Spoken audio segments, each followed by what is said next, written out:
이게 지금 이머시브 사운드 1장인데 휴먼 사운드 로컬라이제이션에 대한 부분이고요. 이거 주요한 로컬라이제이션 큐가 음성 정의를 위한 단서가 공간 정보는 주파수에 의존하는 귓바퀴 특성, 귓바퀴 뭐 있다 그랬죠, 그렇죠? 그다음에 또 뇌의 바이노럴 특성을 종합을 해서 이게 예측을 하게 된다고 되어 있고요.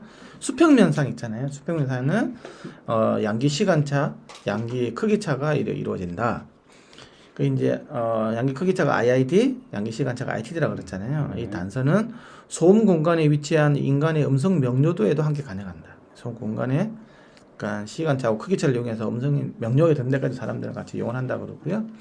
근데 고도 정의 이제 위아래 있잖아요. 네. 그 앞뒤 헷갈림 있잖아요. 이걸 해결하기 위해서는 세부적인 귓바퀴 형성이 가능해야 된다.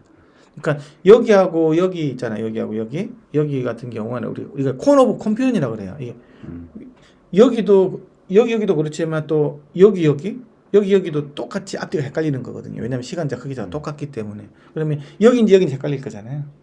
그렇죠? 그게 제일 극대화된 게 여기하고 여기고. 예, 이런 부분들도 이제 귓바퀴 형상이 제대로 되면 되는데 이게 사람마다 지문처럼 다르기 때문에 이제 앞뒤가 좀 헷갈리는 거예요. 근데 그 이어폰 헤드폰으로 들으면 앞에보다는 뒤로 더 많이 가요. 그래서 프론트 백 이렇게 리버설이라는 이야기를 해요. 앞이 뒤로 많이 가는 게 많이. 진짜 앞에서 들리는 게 참 어렵더라고요. 예. 그 스피커는 자연적으로 앞에서 들리는데 앞이 있기 때문에 왜냐면 HRTF 플러스 마이너스 30도 스피커 있기 때문에 무조건 여기서 이렇게 맺히는 데 반해서 이어폰 헤드폰은 기본적으로 여기 있으면 머리 내서 이렇게 갈 거잖아요. 그렇죠?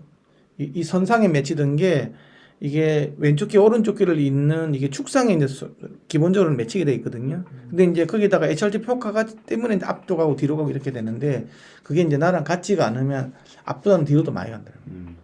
그리고 좋은 이어폰, 헤드폰 쓰고 뒤로도 많이 가요. 고음이 더 잘 나오는 강조되어 있는 이런 이어폰. 특히 이제 헤드폰으로 있잖아요. 좋은 헤드폰 있잖아요. 그것은 더 많이 뒤로 갑니다. 그래서 그런 거를 알고 믹싱을 해야 돼요. 특히 아까 그 돌비 애트모스 같은 거는 갈 때 앞이 잘 안 나오는 걸 알기 때문에. 근데 되게 어렵죠. 실제로 우리 모든 무대는 앞쪽에 형성되어 있는데 근데 소리는 뒤로 잘 간다는 거지. 그러면 근데 이제 그렇게 내가 HRTF 개인화라든지 이런 과정을 거치면 이제 좀 앞으로 나가줄 수 있는데 그게 안 되면 다 뒤로 가버린다는 거죠. 아니면 머리 내려와 버린다는 거. 머리 내 아니면 뒤로 가는 거거든요. 머리 내를 왜 와 있냐고 하면 나중에 게슈탈트 모델이라는 그런 이야기들이 나중에 나오는데 사람이 이제 방향을 어떻게 찾나 그러면 먼저 특성한 음색이 만들어져요. 그러면 그 뇌는 일단은 자기 머릿속에 HRTF를 뒤져봐요. 이 어느 방향이지? 이 음색이 같네. 그러면 소리는 그쪽 방향으로 있다고 느끼고 음색이 안 왜곡됐다고 느껴요. 그러니까 방향을 먼저 탔고 그 다음 단계로 음색을 찾는 거예요. 그걸 게슈탈트 모델이라고 그러거든요. 그러니까 근데 아무리 방향을 찾아봐도 있잖아요. 나랑 같은 HRTF 음색을 가진 게 없는 거예요. 그러면 방향을 못 찾겠네. 그러면 머릿속으로 들어버린다는 거죠. 방향을 못 찾는 건 머릿속 들어오는 밖에 없거든요. 그렇잖아요. 그렇죠? 방향이 없으니까. 없다라는 말은 머리 내밖에 없을 거잖아요. 그렇죠? 그러니까 이런 일이 벌어져 버려요. 그래서 머리 내 음성 정의가 돼요.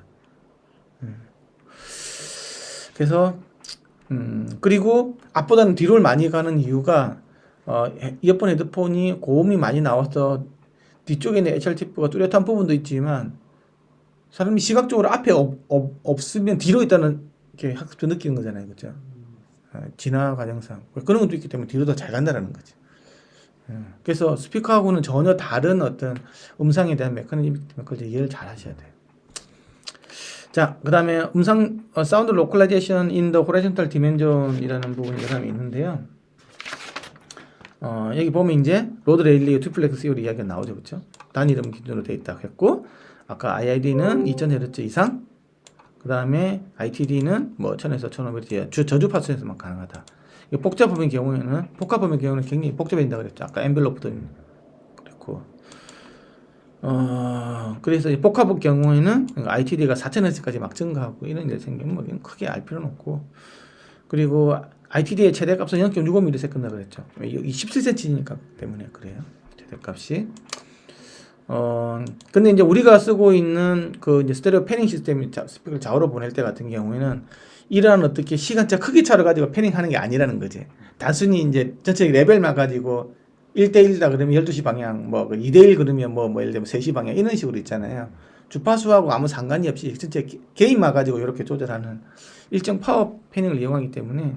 근데 보면 이렇게 가지고 진짜 소리가 일로 가는 게 느껴질 수 있는 사람 느끼는 거와 많이 다른데, 하지만 그게 그래도 꽤 쓸만하다라는 거죠. 그래서 아직까지도 스테레오 펜폿이 널리 사용되는 이유가 200Hz까지 IID에 민감하기 때문에. 그러니까 꽤 쓸만하다. 근데 내가 가리키는 그쪽 방향이 있잖아요. 그쪽 방향으로 무조건 소리가 가는 건 아니에요. 근데 우리가 그게 별로 의미가 없는 게, 뭐 이쪽 가리킨다 해가 좀 안 가면 조금 더 돌리면 되는 거잖아요. 그렇죠? 내가 들어보고 아직 안 갔네 좀 더 돌리고, 덜 갔네 그러면 좀 더 돌리고, 이렇게 하면 되기 때문에. 자, 그래서 듀플렉스 시오리 같은 경우에는 이 한계점이 뭐냐고 하면, 어쨌든 이제 모노랄 단서, 이제 모노만 가지고 이제 듣는 거 있잖아요. 이제 이런 부분들도 있고 막 그런 것들은 이건 너무 깊이 있는 거니까 알 필요는 없고, 거기에 대해서 이제 여기 그림을 보면 이제 여기 있는 것들이 있어요. 아까 보면 이쪽이 시간적으로 먼저 도착하네. 이쪽에 ITD, 그렇죠? 이거 크죠, 그렇죠? 이렇게 하면 IID 이런 것들이 있는 거예요. 그렇죠? 여기서 여기까지 90도 된다. 여기서 여기까지 가는 데가 17cm라 그랬죠. 그럼 0.65초 정도 밀리세컨드, 0.65 밀리세컨드 정도 차이가 나고, 예. 이쪽이 플랫하다고 보면 반대편은 이렇게 좀 꺼지고 하는 거 있잖아요. 왼쪽 귀, 오른쪽 귀가 이런 것들이 크기 차고 주파 특성차도 다 바뀌죠, 그렇죠? 이런 것들이 하면 정확하게 이제 소리가 어느 방향인데, 요 고주파 같은 경우 사람 기모에 다 다르기 때문에 이게 골치 아픈 거예요. 요 밑에까지는 엉덩이 다 비슷하죠. 여기 같은 경우는 귓바퀴 영역이 들어가기 때문에 사람마다 많이 다른 거예요. 예, 그런 것들 알고 계셔야 돼요. 그러면 이제 수직 방향으로는 도대체 소리를 어떻게 이제 정의할 건가라는 거잖아요. 수직 방향에 대해서. 이제 이 같은 경우에는 아까 얘기했지만 어깨, 상반신, 귓바퀴 및 외위와 입사 음원과의 상호작용에 의한 주파수 필터링에 의해서 음성이 전개된다. 이게 왜 그럼 어깨하고 상반신 이거 왜 들어갔냐 그러면, 위에서 오는 소리는 어깨를 막고 들어가잖아요. 그러면 굉장히 긴 경로내가 들어가는 것도 있어요. 그래서 이거는 한 뭐 예를 들면 뭐 1kHz 이상도 있잖아요. 컴퓨터가 걸리는 경우가 있어요. 근데 밑에서 오는 건 다 달라. 이렇게 바로 올라가는 거하고 이렇게 막고 올라가는 게 있어요. 상반신을 막고. 그러니까 사람들은 그걸 다 아는 거지, 이제. 그걸 가지고. 그래서 우리가 바이노럴 녹음을 할 때 KU100 저게 별로예요. KU100 저거는 이게 수평면에 대해서 이런 것들에 대해서는 좀 ITD하고 IID는 정확하게 들어가는 반면에 위아래가 표현이 잘 안 돼. 왜? 상반신이 없어서 그래요. 상반신을 만들어야 되겠네요. 예. 그래서 이제 키마 같은 거, 제가 갖고 있는 거 같은 거 상반신까지 다 있죠. 그걸 갖다가 뭐라 그러냐면 헤츠라 그래요. 헤드 앤 토르소 시뮬레이터라 그래요. 위에 뭐 있는 거 헤드라 그러고 이거 토르소라 그러거든. 상반신은 그런 헤츠를 녹음을 해야 돼요. 더미 헤드는 머리만 있는 거니까. 그래서 KU100 저거는 특히 위아래 가면 별로예요. 천만 원이나 모습 보면서. 그러니까 사람이 뭐 위아래가 별로 안 중요하다 뭐 이렇게 하면 뭐 그런데, 그래도 귓바퀴가 있으니까 어느 건 들어가긴 하는데 상반신 효과가 없기 때문에 좀 부족한 부분이 있고, 특히 이제 아래로 표현되는 건 잘 안 돼요. 위 같은 경우는 귓바퀴가 되는데 아래는 잘 안 돼요. 그래서 뭐 물소리 같은 거 바닥에서 쭉 나는 거는 키마가 녹음하면 표현 안 돼요. 그런 게 있어요. 그래서 그 귓바퀴에 의한 효과가 되게 크다. 그래서 고도가 0도에서 있잖아요. 90도로 쭉 내 머리 위쪽으로 이동함에 따라서 5에서 10km 사이에 내가 노치가 있잖아요. 이렇게 5, 6, 7, 8, 90 이렇게 왔다 갔다. 사람마다 조금씩 달라. 이거는 일반적으로 이렇다라는 거고요. 그래서 어떤 특정 고도에서는 8kHz 대역이 6kHz 대역에 비해서 크게 감소된다. 또 어떤 데서는 또 6kHz 대역이 8kHz보다 크게 감소된다. 그래서 6이 크게 감소됐냐 8이 감소에 따라서 위아래를 다르게 느끼는 거예요. 이런 것들 어디 쓰냐고 하면 그 TV에서 있잖아요. 사운드바가 아래에 있고 또는 위에도 설치하는 경우 있잖아요. 그러면 소리를 낮춰야 될 거잖아요. 밑에서 올려야 될 거잖아요. 그때 이런 거 다 써요. 그리고 이 귓바퀴 단서는, 이 귓바퀴는 음상 정의의 정확도 및 음상 외제화에도 부분적 영향을 미친다. 그래서 그러니까 내 귓바퀴를 사용을 하면 소리가 바깥으로 더 잘 나간다는 거지. 바이노럴 녹음을 했을 때. 그래서 더미헤드로 녹음을 하면 소리가 바깥으로 잘 안 나가요. 내 귓바퀴가 아니기 때문에. 그 다음에 음상 정의 성능에 영향을 미치는 요소들 있잖아요. 그래서 이제 볼게요. 그렇다면은 왜 아까 말씀드렸던 그 싸구려 젠하이저 엠베오 같은 거는 제 귀에다 차고 하는 거잖아요. 예, 자기 귀에 차고. 그러니까 어떻게 보면은 제 앞바퀴의 영향으로 녹음이 되니까 네. 어떤 면에서는 조금 나은 부분이 있을 그렇죠. 수 있겠네요. 나온 부분도 있는데 근데 그게 좀 어려운 거는 실제로는 공학 위치까지 들어가야 되거든요. 그렇죠. 근데 여기서 대충 올려놓고 하는 거잖아요. 사실 정교하지는 않아요. 근데 그 누가 미쳤다고 그러면 아마 프로브 마이크로폰 해가지고 그 프로브 마이크로폰이라는 게 있어요. 이게 바늘처럼 생긴 건데 작은 고막까지 쑤셔 넣는 게 있어요. 그런 걸로 녹음을 할 수는 없는 거죠. 그냥 편안하게 하는 건데 그거는 이제 대략적인 내 귓바퀴의 모양, 대략적인 내 머리 있는 모양은 들어가는 거죠. 그렇죠? 그래서 조금 낫죠. 그런데 이제 아까 얘기했지만 거기서 중요한 거는 뭐냐 그러면 이어폰, 헤드폰에 대한 EQ가 정도라도 되면 훨씬 많이 나아지는 거예요. 내 머리를 썼기 때문에. 그런데 실제로 보면 나중에 앞뒤가 좀 헷갈리는 부분이 있는데 그거는 나중에 내가 청자 입장에서 그 헤드 트래커가 없기 때문에 그래요. 헤드 트래커는 내가 이렇게 움직임이 있잖아요. 그게 다 보상이 돼야 되거든요. 이제 지금은 이제 애플하고 삼성이 헤드 트래커 들어가 있잖아요. 무선 이어폰에는 안에 그 자이로 센서가 들어가 있거든요. 그렇게 하면 훨씬 낫죠. 적어도 앞뒤 헷갈리면 막아줘요. 아직도 한 번도 안 써봤네요. 아 그러시구나. 그 바이노럴 녹음된 거로 들을 때는 헤드 트래커 있으면 짱이에요. 그러면 앞뒤 헷갈림이 거의 없어져요. 이때 한번 켜볼게요. 왜냐 그러면 나는 항상 그 에어팟 프로 켜고 다니는데 왜냐면 여기 있는 거 이렇게 들면 여기 있는 거 이렇게 방향수로 반대로 돌아가잖아요. 그렇죠? 그럼 헤드 트래커가 있으면 이렇게 돌 때 앞인데 이제 금방 알거든요. 반대로 돌아가면 뒤고 앞으로 그대로 돌아가면 앞이기 때문에 그래서 고개 좀 돌려보면 앞뒤가 사람도 있잖아요. 머리를 묶어 놓고 바이노럴 녹음하면 내 머리지만 헷갈릴 경우도 있어요. 근데 내가 우리가 들을 때도 이 사람이 앞에 있는지 내가 많이 고개를 움직이거든요. 그래서 앞에 있는 걸 정확하게 알아요. 사람도 머리 묶어놓고 하면 좀 헷갈려요. 무향실에도 사람 머리 묶어놓고 있잖아. 여기하고 스피커 2개 가지고 따닥 바꾸는 실험 하면 좀 헷갈린다 그래요. 그래서 애플 에어팟 프로 같은 것이 그래도 나름의 또 뭐가 있겠네요. 예, 그러니까 애플 에어팟이 공간 음향을 한 게 사실 거의 밑그림 우리는 모르죠. 얘들이 어디까지를 하기 위해서 안에다가 헤드 트래커를 넣었는지는 모르지만 이제 공간 음향이 지금처럼 단순히 뭐 TV 사운드 할 때 뭐 소리 막 여기 이렇게 해주기 위한 용도로 만든 건 아니에요. 그거보다 훨씬 더 많은 뒷그림이 있어요. 결국은 나중에 이제 메타버스 이런 걸 해가지고 이제 헤드 트래킹까지 들어가는 그런 거 있다 생각을 한 거죠. 단순히 조금만 거 여기서 뭐 요거 해가지고 이거 하나 의미 없어 이거. 근데 사람들이 그거 하려고 그건 아니라는 거지. 네. 그래서 음상적인 성능에 영향을 미치는 요소들이 뭐냐고 하면 음상적인 성능은 아까 방해가 고도 거리 R세타 파이가 중요하다 그랬잖아요. 그렇죠? 그걸 나타내는 건데 근데 이게 음원이 이동을 안 하는 음원, 정적인 음원이 있잖아요. 그 같은 경우는 로컬라이제이션 블러가 많이 생기고 뿌옇게 보인다는 거지. 그리고 머리 내로 많이 들어오고 있잖아요. 이런 것들이 실제로 되게 이게 발생이 되고 채소 가층각 이렇게 구분되는 거 있잖아요. 같은 경우에는 정면은 이렇게 1도 단위로 이렇게 우리가 사라진 안에서 90도 같은 경우에는 20도 단위 잘 모르는 거야. 왜? 센서가 이쪽에 달려 있어가지고. 그러니까 잘 못 느껴. 이게 어디 있는지 잘 몰라. 그럼 어떻게 우리 여기 있으면 뭘 모르지만 고개 돌려보면 알더라는 거지. 이 고개가 돌아가는 게 이제 다 그런 이유 때문에. 또 이동하는 물체에 대해서는 훨씬 더 잘 모른다. 뭐 이런 거고. 앞뒤 역전이라고 그랬죠. 앞뒤 역전. 기본적으로는 앞이 뒤로 가는 게 더 많아요. 프론트 백 리버설이 많이 생긴다고. 근데 이제 뒤가 앞으로 오는 경우는 좀 적어요. 아까 이야기했지만. 어쨌든 반대 상황도 발생되는데 빈도수는 적다라는 거고 아까 혼돈의 뿔 있잖아요. 그렇죠? 이게 코너 오브 컨퓨전이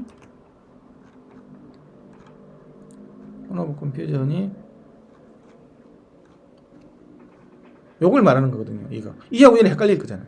시간차가 같으니까. 여기도 헷갈리겠죠. 이 두 개는. 그래서 여기하고 여기도 헷갈려요. 여기하고 여기도 위인지 아래인지. 왜냐 그러면 시간차 크기차가 똑같기 때문에 그래요. 우리가 이 센서가 2개 있는 거 활용을 못 하는 거예요, 지금. 여기 있는 거 이거는 잘 알죠. 이쪽하고 이쪽은 뭔지 하는데 여기인데 여기하고 여기 특히 요 같은 경우는 완전히 알 수가 없는 거예요. 양기 시간차 크기차가 똑같으니까. 이런 것들이 굉장히 헷갈리는 지점이라는 거지. 장문주는 분명히 비디오를 좋아했던 사람일 거예요. 왜요? 네? 그렇지 않으면 이렇게 청력을 어렵게 안 만들고 그리고 시간의 속도 너무 느리게 만들지 않았을 것 같고. 맞아 뭔가. 예. 그래서 이 두 개 헷갈리는 거 이제 여기인지 이거 시간차 이렇게 되는 거나 이렇게 되는 거 똑같잖아요. 차이가 시간차 크기차 같기 때문에 이런 걸 갖다가 혼돈의 뿔이라고 그래요. 여기 있는 여기 이게 다 헷갈리는 거지 이렇게 다 이 뿔 속에서는. 이게 제일 확대된 버전이 여기하고 여기겠죠. 앞하고 바로 뒤. 그래서 요게 제일 힘든 거 얘가 바로 정면이. 다 이게 머릿속 안에 뒤로 오는 느낌이고 아니 붕 뜨고 위로 이런 거예요. 근데 아까 얘기했지만 처음에 이제 뭐 JYP 이런 데서 이제 가서 이거 그 선수들이 그런 애들도 박진웅이 잘하는 예능에 대해서 하도 이제 많이 봐가지고 앞에 정지만 시켜보세요 이거는 좀 제일 어려운데 이 선수가 돼가지고 우리 지금 모를 때는 와 하거든요. 뭔가 막 이렇게 움직이고 하는데 딱 이게 제일 어려운 거 숙제 이거는 진짜 어려워요. 그리고 이게 왜 어려운지 보세요. 시간차 크기차 정보 없죠. 내 HRTP랑 맞아야 되죠. 이어폰 헤드폰 완벽하게 다 캘리브레이션 다 돼야 돼요. 그리고 헤드 트래킹도 또 돼야 되고 막 이런 것들이 종합적으로 되면 그게 돼요. 근데 그게 실질적으로 쉽지가 않다는 거예요. 근데 조금만 여기 있더라도 헤드 트래킹만 있으면 다 되잖아요. 그렇죠? 여기 있는 거. 그래서 여기까지는 잘 돼. 거의 360도 중에서 350도까지 잘 되니까 잘 안 되는 거예요. 여기가. 근데 우리는 보컬은 항상 여기서 해야 되잖아. 제일 중요한 게 없어. 그게 이제 어렵다는 거지. 이렇게 뜨는 거. 내가 그 헤드폰 캘리브레이션 잘 되게 HRD 맞다 그러면 여기 올 텐데 좀 안 맞다는 위중가 있었고 여기가 있고 여기가 있고 막 이런 그런 게 있어요. 그래서 이 혼돈의 뿔 코너버 컴퓨터 있잖아요. 해결 방안은 이제 귓바퀴 단서를 포함한 일단 복화범을 사용해야 된다. 단음을 사용하면 더 어렵다는 거지. 최대한으로 이제 그 와일드밴드 있잖아요. 이걸 사용해주고 그 아까 정적인 음원의 경우에 디렉셔널 밴드가 중요해요. 이거는 뭐냐고 하면 디렉셔널 밴드라는 게 아까 특정한 주파수는 특정한 방향을 느낀다 그러지 상관없이 그렇죠. 그래서 이거는 내가 예를 들면 뭐 8kHz 막 모기 소리다 그래 모기 소리는 무조건 위로 가는 거야 진짜. 왜냐하면 이 모기 소리의 주파수는 예를 8kHz였다고 하면 아까 8kHz를 무조건 사람 위에다 느낀다 그랬잖아요. 위치에 상관없이. 그럼 무조건 위로 가는 거야. 이거는 물리적으로 이게 아무리 이렇게 녹음을 하더라도 사람마다 여기 있다고 느끼는 거지. 그러니까 이런 거 같아 되게 어려워요. 이게 그러니까 그 좁은 대역의 소리 같은 경우에는 사람이 고도에 대해서는 거의 못 느껴. 그 모기 소리도 자고는 잘 느끼겠죠, 그렇죠? 뭐 여기 있는데 이렇게 키는 사람은 없잖아요, 그렇죠? 근데 앞에 있는지 위에 있는지 뒤에 있는지는 좀 어렵다는 거지. 근데 동적인 음원 같은 그래도 움직이면 좀 줄어든다는 거야. 그게 또 반대 버전이 얘가 있더라도 트래클에서 이렇게 움직여주면 더 낫다는 거예요. 그래서 애트모스 믹싱 할 때도 이어폰 믹싱 할 때도 소리가 여기서 이렇게 돌아가게 해주면은 할 수 있을 것 같은데 갑자기 앞에 있는 소리는 앞으로 안 돼. 느껴져요. 그래서 아까 내가 그 보컬의 센터가 어렵다는 게 그거예요. 정적인 거잖아. 근데 움직이는 소리 있잖아요. 예를 들면 실행도 움직이는 것도 쉬워요. 앞에 가는 게. 왜냐 그러면 사람이 기대감이라는 게 있고 여기서 갑자기 이렇게 딜 리는 없잖아요. 그래서 계속만 가로 움직여주면 쉬워지는 거예요. 근데 그건 뭐 그 음악이라는 게 보컬이 계속 움직인다는 게 그 말이 안 되는 거잖아요. 그거는 애들 장난이라고 생각하기 때문에 안 된다. 그래서 머리 움직임이 앞뒤 역전을 크게 해소시켜 준다. 그래서 아까 움직이는 음원의 경우에는 시간적으로 변화하는 단서로 인해서 헷갈림이 좀 줄어든다는 거죠. 움직임 좋다라는 거죠. 그리고 또 광대역 임펄스 음원이 협대역 음원에 비해서는 음성 전개가 유리하다. 최대한 광대역으로 가는 게 좋은 거예요. 너무 좁은 대역 같은 경우는 심리 영향을 또 많이 받고 내가 HRTF라는 건 주파수 정보인데 특정한 주파수 보면 정보가 없을 거잖아요. 그렇죠? 광대역이 아니면 그 임펄시브한 소리 막 똑똑 이런 소리가 음성 전개를 하는 거예요. 이 소리 있잖아요. 사인파 이런 것들은 음성 정량이 되게 어려워요. 그리고 음성 정의 능력은 음원의 친밀도하고도 관련이 있어요. 내가 이 소리가 얼마나 익숙해져 있냐라는 거지. 그리고 사람이 음성 정의는 내가 원음을 잘 알고 있을 때 음성 정의 능력이 급격하게 좋아져요. 예를 들면 전자음악 소리가 나면 그 원래 소리가 뭔지를 모르잖아. 그러면 이게 어디 있는지 알 수가 없어. 예를 들면 사람 목소리가 제일 음성 정의가 편한 게 사람 목소리를 내가 알고 있잖아요. 내가 이 사람 목소리를 알고 있으면 소리가 이상해. 그럼 위에 있거나 이렇게 있다는 알거든요. 그래서 원음에 대한 사전 인지가 귓바퀴 단서에 의한 음성 정의에 크게 결정을 한다. 음성과 같은 친밀한 신호가 음성 정의에 가장 우수하다. 그래서 그 음성 정의 실험할 때 사람 목소리라면 제일 편해. 진짜 이 바이너럴 랜드레가 제대로 잘 동작하는지 사람 목소리 가지고 뭐 예를 들어 이병헌 목소리를 가지고 안녕하세요 저 이병헌입니다 이렇게 잘 이렇게 딱딱딱딱 해놨을 때 잘 움직이면 이게 바이너럴 랜드 성능이 좋구나 알 수 있는 거라고. 친밀도는 훈련을 계속 시키면 계속 익숙해지게 만들면 당연히 형성되고요. 이게 잔향이 돼, 잔향. 잔향은 모노럴 주파수 성분 및 IID, IPD를 변형시켜서 음성 지역에 영향을 미치기 때문에 음성의 능력을 열화시킨다. 그러니까 잔향을 넣으면 이제 어떤 포커스된 음성 전기부들은 뿌얘지는 거예요, 이렇게. 왜냐 그러면 뭐 우리가 그 뭐 잔향실에 가더라도 아니면 뭐 잔향이 많은 공간에 가더라도 사람도 잘 위치가 잘 모르잖아요, 그렇죠? 여러 개가 너무 동시에 들어오니까. 그래서 무향실이나 야외에 가보면 분명히 정확한 위치를 알잖아요. 그건 똑같은 거니까. 그 다음에 이제 HRTF예요. HRTF는 머리 전달 암수라고도 그러고요. 이게 이제 아까 버추얼 어쿠스틱스를 하는 거예요. 아까 다 잰다 그랬죠, 그죠? 사람을. 실제로 어떻게 하냐고 하면 이렇게 사람을 이렇게 모든 방에 스피커를 다 넣어놓고 있잖아요. 사람을 이렇게 해놓고 스피커를 돌리는 게 아니라 사람을 돌려요. 뭐 모터를 가지고. 근데 이게 얼마나 어렵냐고 하면 사람이 이제 머리를 1mm만 움직이더라도 고주파수 확 바뀌어. 그래서 이게 머리 위에다가 레이저 포인트를 해가지고 위에다 카메라를 해가지고 1mm 움직이면 무조건 고정시켜줘야 돼. 그래놓고 나서 딱 센터에 맞을 때 그때만 측정하는 거야. 그래서 굉장히 어려워 이게. 시간도 많이 걸리고. 다음 걸리겠네요. 아니면 이렇게 대가리 묶고 나야 되다가 못 움직이게. 아니면 뭐 수면제 이렇게 타가지고 야 자 이렇게 해가지고 아니 테이프를 해가 찡찡찡찡 해가지고 절대 못 움직이게끔. 눈 수술할 때 그 눈 못 움직이게 하는 거 비슷한 거. 근데 아까 했지만 이게 이 DMDM 간격으로 측정한다 그랬잖아요, 그렇죠? 그럼 요 사이는 나중에 어떻게 했냐? 이 둘 측정한 걸 가지고 인터폴레이션 해가지고 보관법이라고 그러죠. 그렇게 해가지고 할 수밖에 없어요. 이게 생각보다 굉장히 어려운. 자, 이걸 머리 전달 암수라고 그래요. 나사에서 저런 거. 예, 나사에서 이거 제일 옛날에 되게 많이 했고요. 나사는 저걸 왜 했어요? 그거는 나는 모르는데 이제 그 나사에서 이제 비골트라는 사람이 옛날에 그 연구를 많이 했는데 이제 그게 그 우주 왕복선이 이제 자기네들이 이제 헤드폰으로 갖다 통신하잖아요. 너무 시끄러우니까. 근데 이제 뭔가 사건이 발생되면 삑삑삑 소리가 나면 빨리 봐야 될 거잖아요. 그래야 이게 뭐 하도 조종관이 많으니까 삐 하면 뭐 그대로 돼야 되는데 여기다 녹음을 해가지고 안에다 들려줘야 될 거잖아요. 그렇죠? 이게 우주복이기 때문에 귀를 바깥으로 내놓고 있을 수가 없잖아요. 근데 여기다가 뭔가 이제 센싱을 해서 뭔가 딱 하면 바로 알아보고 뭐 이렇게 해야 되니까 그때 그런 것 때문에 연구를 했다 그러더라고요. 역시 재밌는 이유가 있었어. 그것 때문인지 확실한 일은 모르겠어요. 그 나중에 제가 고발할 겁니다. 아니 말고.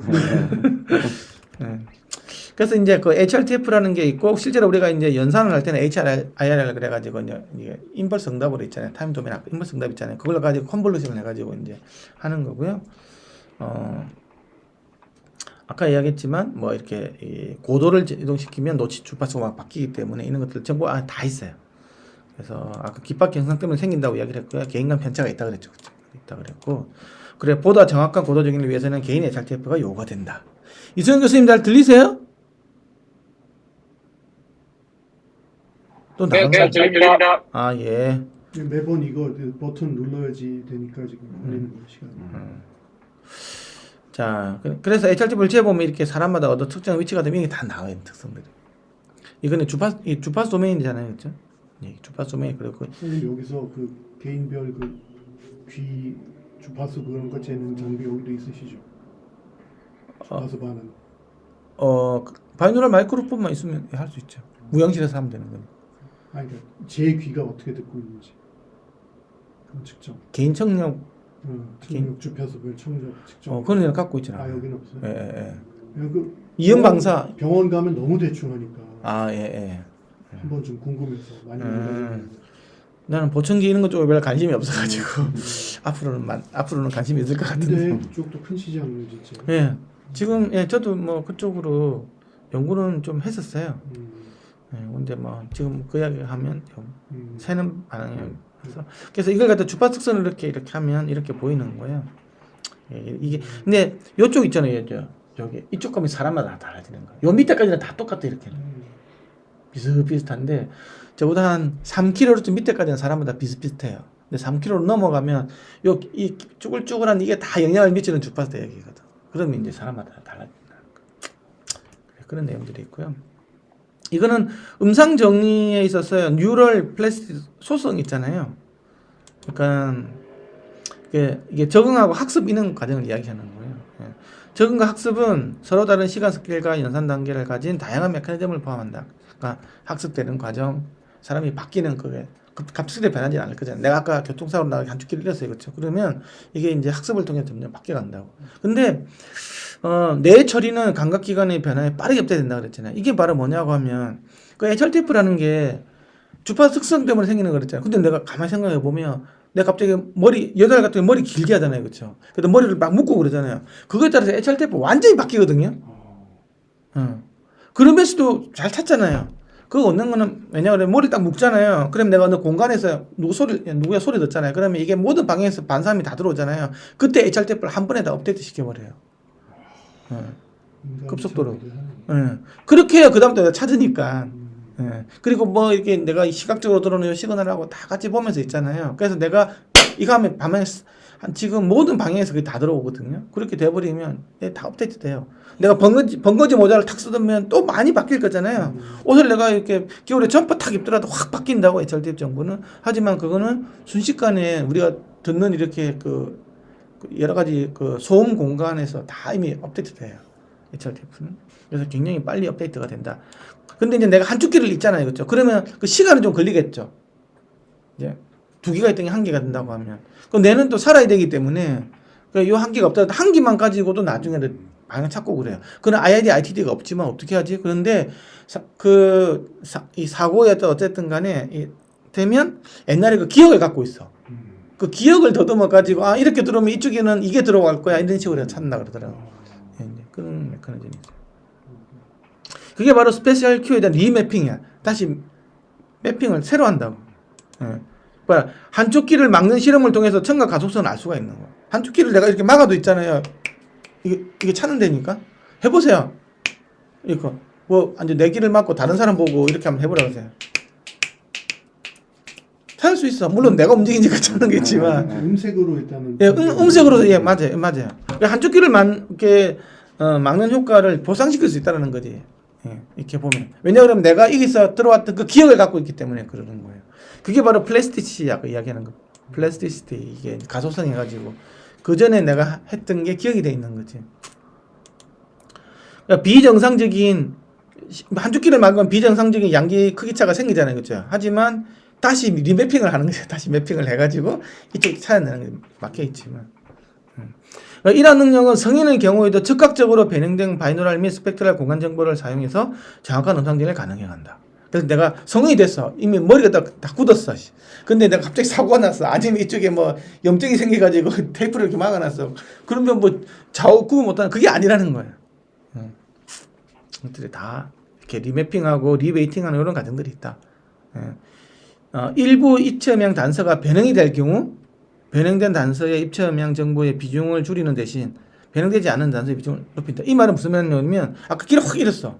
그러면 갑자기 내가 입체 음향 단서가 바뀌어버리잖아요. 그렇죠? 그러면 바뀐 단서는 비중을 웨이팅을 쑥 떨어뜨려버리고 그 이전 거 있잖아요. 변형되지 않은 거 있잖아요. 그걸 이제 확 살려가지고 이제 찾는 거지. 그러면 이쪽에 아까 깃박이 특성 있잖아요.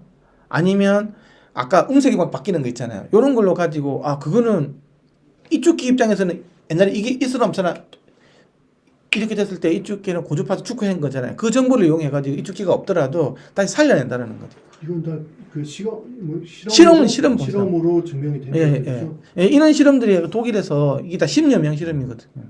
이런 것들이 많이. 독일 애들이 이런 것들을 많이 실험을 하니까 이런 10여 명 실험에서 나와서 돈을 버는 게 바로 이제 MP3죠. 저는 안 했어요.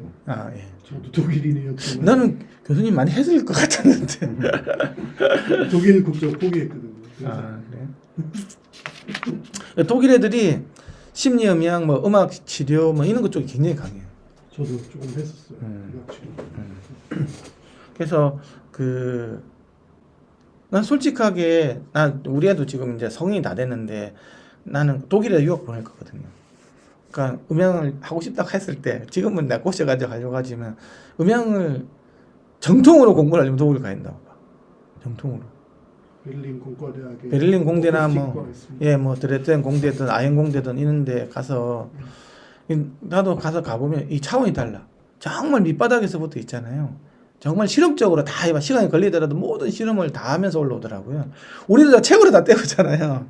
내가 그 학생들 이렇게 옛날에 뭐 동업학생들 가르치면서 어려웠던 게 나는 다 이렇게 머리로서 배웠는데 물론 내 싸우도 내한테 머리로서 가르쳐줬고 근데 내가 실제로 경험한 게 없는 거예요. 그래서 그때 다 실험해보고 내가 다 해보면서 이제 다시 그 호스틱 학과 이제 이제 청강을 했는데 그러니까 부전공으로 들었는데 첫 학기에 기억나는 것들이 많이 있어요.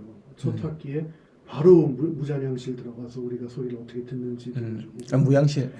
그다음에 바로 베를린 필 가갖고 여기 울림에 대한 설명을 하고 여러분들은 여기가 완벽한 울림일 것 같지만 절대 아니다. 유명한 사람이 설계했지만 그 이후로 10년 동안 계속 고쳤다.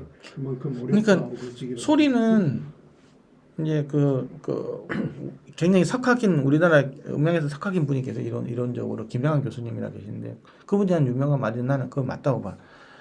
우리는 소리를 글로서 배우잖아요. 그거는 그 1시간도 못 가. 그다음에 이제 그 눈으로 보잖아요. 그러면 한 1년은 가. 보는 게 중요해요. 근데 진짜 해보는 거 들어보고 있잖아요. 해보고 나면 죽을 때까지 간다라는 거지. 그래서 제가 그 학생들한테 직접 스피커를 만들어 보게 하고 악기를 만들어 보겠어요. 그 지금도 그때 배운 거 하나도 기억나는 거 없는데 그때 스피커 만든 거 이런 거 있잖아요. 보니까 막 크로스오버가 안에 들어가 있고 뭐 보니까 뒤에 포트가 막 들어가 있고 야 이게 들어가니까 저음이 나 그거는 경험으로 다 안 거잖아. 다 만들어 봤으니까. 그러니까 제가 이거 리코더에다 구멍을 어떻게 뚫어보고 나니까 이게 이게 간격에 따라서 이게 높이가 바뀌고 얼마 바뀌는 거 해보 기타도 이게 기판이 있잖아요. 이거 가속하면 실제로 기타 치는 애들도 기판이 가다가 좀 줄어드는 데서 몰라요. 간격에서 줄어들잖아요. 그죠? 그게 비율로 간격이기 때문에. 근데 그래도 이제 하면서 한번 다 해봤거든. 이게 다 기판을 대봤잖아. 지판을 이렇게. 해보고 나면 이제 아는 거지. 평생을 기억을 하는 거지. 근데 나도 처음에 무향실 들어가고 깜짝 놀라서 이야 이런 데도 있구나 이게. 기가 막히죠. 진짜 기가 막히고 코가 막히고 그러는데 그 느낌. 그리고 나도 처음 스피커를 만들어 소리 나는 게 너무 신기했어. 이렇게 내가 왜 신기했냐 그러면 그냥 떠는 거잖아요 이게. 근데 이게 광대역을 다 커버하는 거야. 20에서 2만 헤르츠라는 거 10옥타브를 커버한다라는 게 너무너무 웃기는 거야 이게. 얘는 그치 공연점이 하나밖에 없는 거잖아요. 예를 들면 제가 제일 잘 떠는 주파수 하나밖에 없는 거잖아요. 그렇죠? 예를 들면 서브우퍼 같은 경우에는 뭐 80Hz에서 막 들고 미드 같은 경우에는 뭐 1kHz에서 막 들고 막 이런 거 있잖아요. 그런데 어떻게 이걸 광대역을 다 커버하냐. 여러 가지 동시에 표현하는가. 그걸 똑같이. 굉장히 많이 고민하다 복합화형 배우고 근데 이제 그게 이제 이론적으로 쭉 하면서 이제 나오는 거예요. 왜 이게 광대역 커버할 수밖에 없는지, 그 다음에 왜 다시 꺾이는지 이런 것들을 그거 되게 신기한 거예요. 근데 그건 한번 해보고. 자, 그 다음에는 이제 behavioral context에 대한 중요성이라는 게 있어요. 이게 이제 뭐냐고 하면 비주얼 인플루언서 있잖아요. 시각이 있잖아요. 우리가 그 오디토리 스페셜 플라스티시티에 어떤 영향을 미치는지에 대한 건데 시각 정보가 음성 정의의 정확도를 향상시킨다는 거예요. 그리고 잔향 환경에서는 에코도 저감시켜. 그러니까 이제 이런 거지.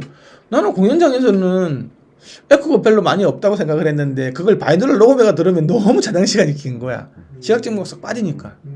그때는 미쳐가지고 시각 때문에 아까 마스킹을 다 시켜가지고 일단 직접 보면 내가 받아들일 수가 있다고요. 그리고 이렇게 칵테일 파티 효과 때문에 저쪽에만 시켜주고 내 옆에서 들리는 잡소리도 하나도 안 들리거든요. 진짜 몰입해가지고 있는데 그걸 그대로 시각 녹음을 돼 있는 바이너를 해가지고 보면 옆에서 막 끼끼끼끼 이런 소리도 들어오고 막 잔향도 엄청 길어지고 이런 게 생긴다는 거지. 그리고 머리를 정면으로 고정시킨 상태에서도 눈 위치를 통해서 바이너럴 단수 구별이 가능하다. 근데 눈만 이렇게 움직이다 했잖아요. 이렇게 움직이더라도 머리 움직이는 효과가 생기는 거예요. 어느 정도는. 그래서 이 구별이 가능하다. 내가 대가리를 묶어놓더라도 있잖아요. 그쪽 앞뒤 이렇게 구분하고 정면에 대한 이런 구분도 어느 정도 가능한 거예요. 눈알만 움직이는 것 가지고도. 그러니까 청감 정의는 시각이 나빠질 경우 음성 정의 능력이 더욱 향상된다. 시각 장애인 생각하시면 될 거고. 시각장애인 더 정확한 스펙트럼 단수를 통해서 음성 정의가 가능하다. 그런 거죠. 그래서 시각장애인은 에코로케이션이라는 게 있어요. 에코로케이션이라는 말은 인간 박쥐가 되는 거지. 초음파 팡 싸가지고 있잖아요. 이렇게 소위 말해서 이제 캐드 데이터가 쫙 나오는 거잖아요. 주변에 캐드 데이터가. 사람이 이제 시각장애인에 대해서 뭘 나오느냐 그러면 이제 작대기 있잖아요. 작대기를 이렇게 차는 용이 아니에요. 톡톡톡 치면서 있잖아요. 그 이제 쫙 이렇게 펼쳐주면서 도로는 반사발 가지고 앞에 여기 방해물이 있고 이쪽은 낭떠러지고 이렇게 아는 거거든요. 그런 게 있고 그 다음에 이제 작대기를 안 갖다 할 때는 이제 뭘 가도 되냐고 뭐 호두알 있잖아요. 그걸 다 들고 다니 이렇게 고로고로 계속 소리 내주는 거예요. 그 소리가 없으면 그 사람들은 아무런 정보가 없으니까 어떻게 될지 모르는 거예요. 항상 소리를 내죠. 톡톡톡 치든지 도록도록 하든지. 이제 그게 이제 그런 에코로케이션 딱지가 잔향을 느끼는 건가요? 그럼 이제 반사음 반사음을 가지고 거리를 측정하는 거. 이제 레이더 같은 레이더. 박쥐랑 똑같은. 그치 그러니까 전방향 레이더 같은 거예요. 그 뭐지 잠수함의 그 뭐지 소나. 소나 네, 그런 비슷한 거예요. 예. 그러니까 예, 그렇죠. 사람은 그거 안 되는 줄 알았어요. 예. 아 근데 필요하면 그 능력이 액티브 소나 있잖아요. 얘기죠. 액티브 소나 내가 쏘고 내가 받는 거. 예. 그러니까 네가 쏘고 네가 쏘나 내가 쏘나? 네가 소나. 아 진짜 소나 개나. 아니 좋아하네 그. 이거 내가 싹 쏴주고 반사되는 걸 가지고 그 이제 그 레이더라는 게 그 원리잖아요. 얘가 어느 방향으로 움직이고 있는지를 아는 거잖아요. 그렇죠. 도플러 효과 이런 거 보면서 내가 쏜 주파수도 있기 때문에 도플러 소나 이런 것들이 있으면 어느 속도로 어느 방향 날아가는지 아는 거잖아요. 그 발명품 중에 시각장애자용 지팡이에 뭐 이런저런 카메라도 되고 여러 가지 기능 그거 되게 많이 나왔는데 그거 다 실패했어요. 예, 다 실패한 이유를 알 것 같아요. 그 용도가 아니네요. 네. 그러니까 이제 그런 데는 뭐냐고 하면 아직은 제대로 된 건 거기다가 지가 있잖아요. 이따 마이크로폰 달아가지고 뭐 신호 내주고 해가지고 이렇게 해가지고 했는데 더 헷갈리는 거 이게. 거기서 주는 이어폰으로 준다는 얘기는 결국은 그런데 나는 이미 이걸 가지고도 이미 더 훌륭한 프로세스가 있는데 그 이중으로 내준다고 생각하니까 지금 이제 핸드폰 여기다 이렇게 하고 다니면은 앞에 무슨 뭐 자전거가 있습니다 이런 거 아니 뭐 예, 그런 거 알려주는 그런 거는 가능하겠지. 그 카메라를 이용해가지고 근데 뭐죠? 라이다 센서. 그런 빛 가지고 이렇게 레이저 가지고 쏴가지고 하는 거 어쨌든 뭐 근데 그 빛 뭐 지금 그 빛센서 같은 경우에는 그 얘가 쏘는 방향만 아는 거잖아요. 근데 음향은 무지향으로 나가기 때문에 훨씬 더 이미 병렬 처리가 가능한 센싱 시스템이 있기 때문에 훨씬 더 유리한 거죠. 근데 그 프로세서가 그냥 잘 되면 좋은데 그 오히려 더 안 되는 걸 가지고 원래 있는 것도 못 쓰게 막 헷갈리게 만드니까 그게 그 스마트 지팡이인지 뭐 이런 게 있었어요. 그거 다 망한 거예요. 그러면 그 느낌을 눈이 보이는 사람은 체험을 할 수가 없나요? 그러니까 예를 들어 가지고 아주 명료한 신호를 쏴가지고 잔향 듣는 거를 어디 어두컴컴한 데서 이렇게 느껴볼 수 있는 방법이 있나요? 그거는 내가 옛날에 시각장애인 연합회에서 하도 시각장애인들 불쌍해가지고 내가 젊은 나이에 내가 좀 음향을 배운 사람으로서 좋은 일도 해봐야 되겠다 해가지고 시각장애인을 내가 3년 동안 무상으로 시각장애인 사업을 해줬어요. 그때 이제 그 시각장애에 대해서 내가 많이 이제 체험을 했는데 그 시각장애인 학교도 가고 뭐 중학교, 고등학교, 뭐 맹학교, 한피 맹학교부터 해가지고 뭐 진짜 많이 다 다녔어. 근데 이제 시각장애인이 4살 이전에 있잖아요. 태어날 때부터 이제 눈 없는 사람은 엄청나게 발전이 되어 있는데 4살 이후에 사고사로 이렇게 되는 것들은 굉장히 둔해. 엄청 그거 잘 안 돼. 물론 일반 사람들보다 오히려 못하는 사람도 있어요. 이제 그러니까 입체명에서 제일 안 되는 게 아까 뭐였냐 그러면 거리감이라고 그래. 거리감. 방향감은 그래도 괜찮다 그랬어요. 이제 거리감이 가까이 오버리면 근거리에 HRTP 있어야 된다 그랬고 멀리 가면 바이노럴 루임 퍼스보다 많이 있는 것들 때문에 되게 어렵다 그랬죠. 거리감에 대한 거예요. 거리감은 음압 레벨하고 잔향이 주요한 낭성이다, 그렇지? 음압 레벨. 그렇죠. 이건 다른 게 다 없을 때 음압 레벨이고. 잔향이 있으면 잔향이 훨씬 더 중요한 역할을 하게 돼요. 거리 인지는 다양한 인지 단서의 종합이다. 예를 들면 라우드니스, 그 다음에 음색, 크기 엔벨로프, 잔향, 친밀도 이런 것들이 다 영향을 다 미쳐요. 음원의 환경 요소인 잔향은 음원을 둘러싼 물리적인 표면 상태를 나타내고 주변 소음도 함께 포함한다. 그러니까 이 주변 소음이 있으면 거리감이 훨씬 더 유리해져요. 그냥 아무것도 없는 상태에서 뭐 이렇게 해주면 잘 안 돼. 근데 옆에다가 길 가는 소음 있잖아요. 그렇죠? 이런 것들 다 같이 들어가 있으면 이게 거리가 어떻게 이런 거 더 잘 안다는 거지. 그래 주변 환경이 굉장히 중요하다. 비교 대상이 있어서. 예. 왜냐 그러면 그게 있으면 우리가 친밀도도 있고 기대감도 있고 막 이런 거 있기 때문에 그 환경 요소의 친밀도가 거리 인지에 중요하다는 거예요. 친밀도. 소리가 익숙해지지 않으면 알 수가 없어. 그래서 우리는 절대적인 거리, 상대적인 거리가 있는데 절대적인 거리는 원래 잘 못 느껴요. 사람은 그 자체로도 절대적인 거리는 잘 못 느껴. 그리고 실제 사람들 어느 정도 이상의 거리가 버리면 이 거리를 우리는 몰라. 우리 밖에 나가서 500m 거리하고 1km 거리야 그거 못해 우리. 눈 감고 있으면 말해봐. 얘가 500m에서 이야기하는 1km 이야기 알 수 없다니까. 그러니까 어느 정도 이상의 뭐 이게 어쿠스틱 호라이존이라고 그래가지고 어느 정도 이상이 벗어나 버리면 이제 거리를 구분 못하게 돼 있어요. 왜냐 그러면 인간이 아까 이야기했잖아요. 인간은 그 아주 미약한 동물이기 때문에 저기 맹수로 도망간다고 하면 500m 멀리 가면 뭐 잡으면 맡길 이유가 없잖아. 한참 뛰니까 가까이 있는 데서 이제 이게 굉장히 좀 중요한 단서를 많이 느꼈다는 거죠. 그래서 대부분의 입지 음향 재생에서 상대적인 거리가 관심이 많고 다른 음향 단서들이 없을 때는 라우드니스가 제일 중요한 소리 크기가 제일 중요한 거리인자가 되는 건데, 그다음에 청각 거리인지는 일상생활에서 시각, 청각, 관찰을 통해서 학습된다. 그러니까 시각, 청각이 같이 복합되면서 있잖아요. 우리가 관찰을 통해서 이렇게 학습이 계속돼. 그래서 째깍째깍 소리 나는 것들. 이거는 뭐 우리가 저 소리가 이렇게 째깍째깍 날 때는 보통 뭐 몇 메다 이내에 있을 거라는 학습이 생기잖아요. 그렇죠? 왜냐면 째깍째깍 소리가 100m에서 난리가 없잖아. 시계 저 소리가. 근데 우리가 저렇게 처음 듣는 소리라고 하면 이거는 알 수가 없는 거리를. 생존 법칙에 의해서 만들어지는 거고, 익숙하지 않는 소리에 대해 음압이 더 중요한 역할을 한다. 익숙하지 않은 소리 같은 게 음압이 다 차지한다는 거지. 그렇죠? 무양실 조건에서 거리가 2배일 경우에는 저음은 6dB 떨어지고 선 음원에서 마이너스 3dB 이건 아는 얘기고. 선 음원은 무슨 라인 소스. 예를 들면 우리가 라인 어레이 스피커를 이렇게 쭉 해가지고 모노성을 같이 쭉 내주면 좋은 이유가 멀어지더라도 음압이 천천히 줄어들어요. 그래서 라인 예. 근데 이제 우리가 이렇게 뭐 J 타입이든 뭐 이렇게 라인을 쓰는 것들은 이제 뭐 분산시켜서 커버리지를 늘리기 위한 목적도 있지만 실제로 이게 다 이렇게 중고역만 이렇게 위치별로 날아가지면 저역 같은 경우에는 거의 무장으로 날아간다고 봐야 되거든요. 그러면 이게 좀 천천히 떨어져요. 근데 면 어머니 되면 있잖아요. 일정해져. 그래서 우리가 전능 같은 거 할 때도 있잖아요. 전구 하나만 달아놓잖아. 그러면 멀어지면 어두워지잖아요. 근데 쪼르륵 달잖아요. 그러면 좀 멀어지더라도 이게 뭐 좀 멀어지더라도 이게 천천히 그 밝기가 줄어든다고. 근데 당구대 같은 거 면 어머니가 쫙 십자를 이렇게 쫙 해놓고 나면 좀 웬만하게 멀어지더라도 잘 안 어두워져. 똑같은 얘기지. 이 점선 면의 개념이 그런 거예요.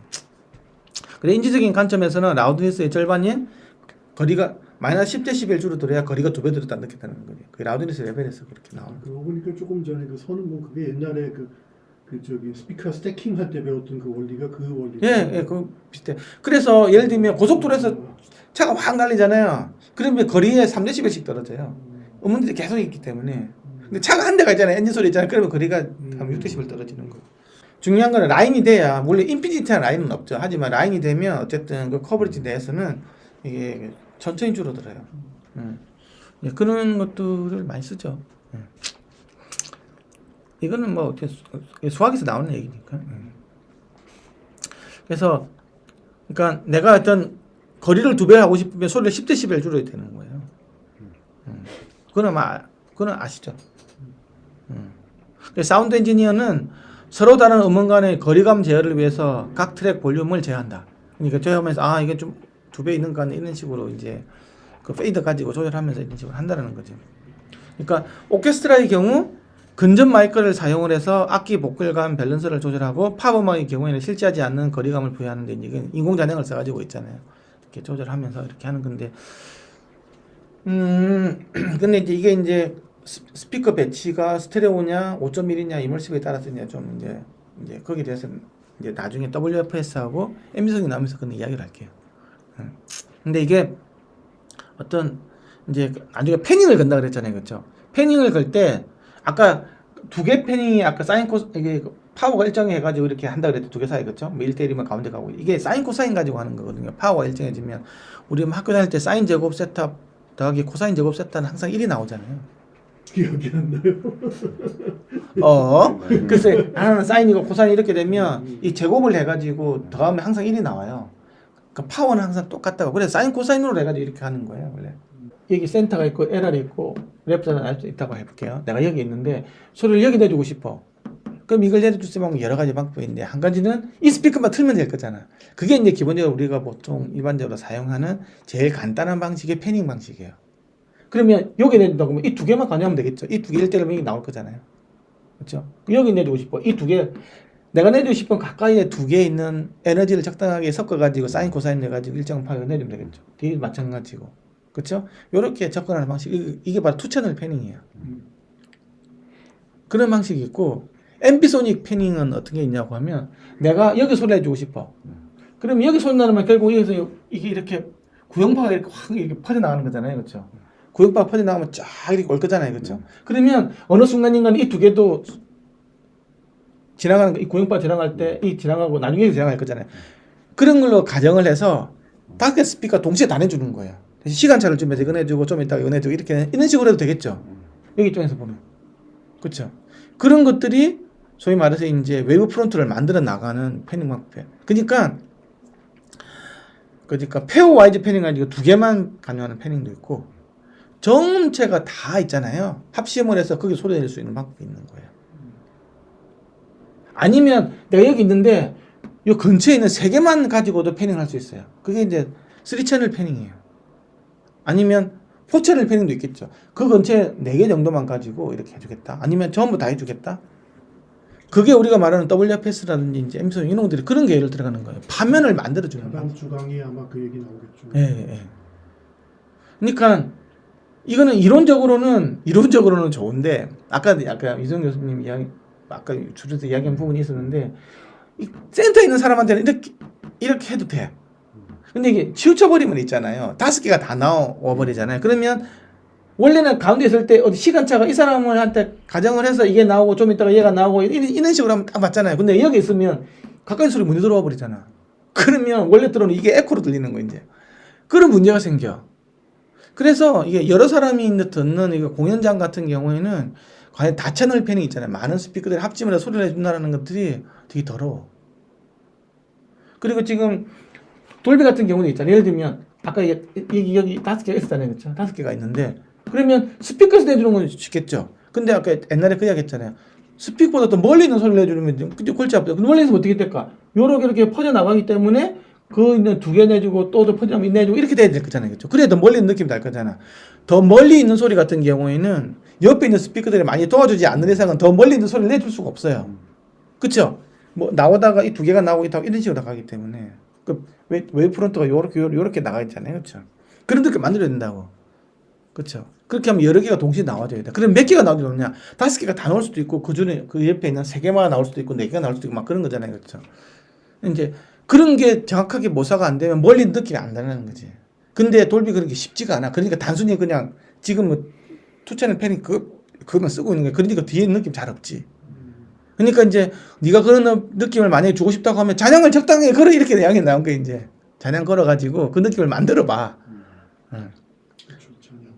잔향으로. 근데 그 잔향이라는 게 결국은 시간 정보인데 시간 정보도 여기 있을 때 이렇게 된 이런 것들이 정확히 들어가면 좀 느낌이 좀 생기잖아요, 그렇죠? 근데 그 우리가 말하는 그 잔향이라는 게 그게 그렇게 정확하게 된 모사가 된 물리적으로 정확하게 모사가 된 소위 말해서 웨이브 프론트가 이렇게 딱딱 올 때 시간에 대한 정렬이 딱 되어 있는 이런 게 아니라는 거지. 그렇게 하면 이미지가 좀 뿌얘지고 아니면 이미지가 커 보이고 있잖아요. 잔향이 많으니까 요런 효과 아까 그거 있었잖아요. 하스 이펙트 있잖아요. 그렇죠? 써놓고 하스 이펙트 보면 커진다 그랬잖아요. 그렇지?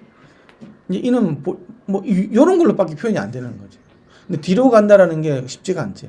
이론적으로는 뒤로 가는 게 아니고 되게 쉬워요. WFS가 그게 아니면 여기 있을 때 여기 있는 표현 더 할 수 있어. 뒤로 쭉 빼?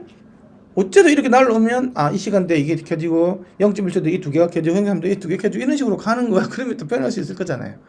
이제 그런 것들이 그렇게 간단치가 않다는 거예요. 표현해 줄 수는 있지만 근데 이게 움직인다? 그럼 또 다 깨져 버리잖아요. 그래서 공연장에서 이게 간단치가 않아. 그러니까 이 거리인지라는 게 생각보다 굉장히 복잡한 과정이고 어쨌든 요거를 하려면 이제 아까 잔향도 있고 뭐 기대감, 뭐 친밀도, 그다음에 소리 크기, 그다음에 그 학습, 그다음에 뭐 주변 소리까지 좀 넣어주고 이런 것들을 하면 좀 더 이게 좋아져요. 그리고 친숙한 소리를 사용하는. 그래, 근데 이 이야기 왜 했냐 그러면 내가 뭔가 바이노를 가지고 뭔가를 데모를 보여줄 때 어떤 소리를 들으냐는 거지. 친숙한 소리를 들려주고 광대역 소리를 들려주고 그 다음에는 그냥 이렇게 잔향 이런 거 효과를 잘하는 그 잔향도 바이노럴 잔향일수록 좋다는 거지. 일반적으로 쓰는 스테레오 잔향 이런 거 쓰면 안 된다는 거예요. 방향성이 없기 때문에 그런 것들을 해가지고 하면 굉장히 리얼리스틱한 소리를 할 수 있어요. 산 속에서 새 소리들 받아보니까 엄청 그게 잘 들리더라고. 잔향하고 이렇게. 예, 왜냐 그러면 주변에 뭐 일렁이는 소리까지 다 같이 들어가잖아요. 네네. 예, 그런 바람 소리 있는 것들이 네네. 그런 건데 중요한. 근데 이제 그런 거 말고 예를 들면 뭐 새를 갖다가 네. 무용실에 한 마리 풀어놓고 녹음하면 또 좀 덜하다는 거지. 예, 그런 어떤 왜냐 그러면 사람이 아까 얘기했던 이 컨텍스트 이야기가 나오는데 그 맥락 속에서 환경하고 맥락 이런 것 속에서 같이 느끼는 게 많거든요. 그게 학습이라든지 침밀도가 다 연결될 거잖아요. 그러니까 그런 것들을 같이 봐야 된다는 거예요. 예, 그 이야기가 들어있어요. 자 그러면 계속 나갈게요. 똥을 되게 오래 싸시네. 그냥 나갈게요. 거리 단서는 음성과 같은 음원에서 기대감과 친밀도의 함수로 변경될 수 있다. 음성과 같은 음원에서 한기만으로도 거리 청취를 경험할 수가 있다. 왜냐하면 전화하면 상대방의 목소리 어디쯤 있는지 알잖아요, 그렇죠?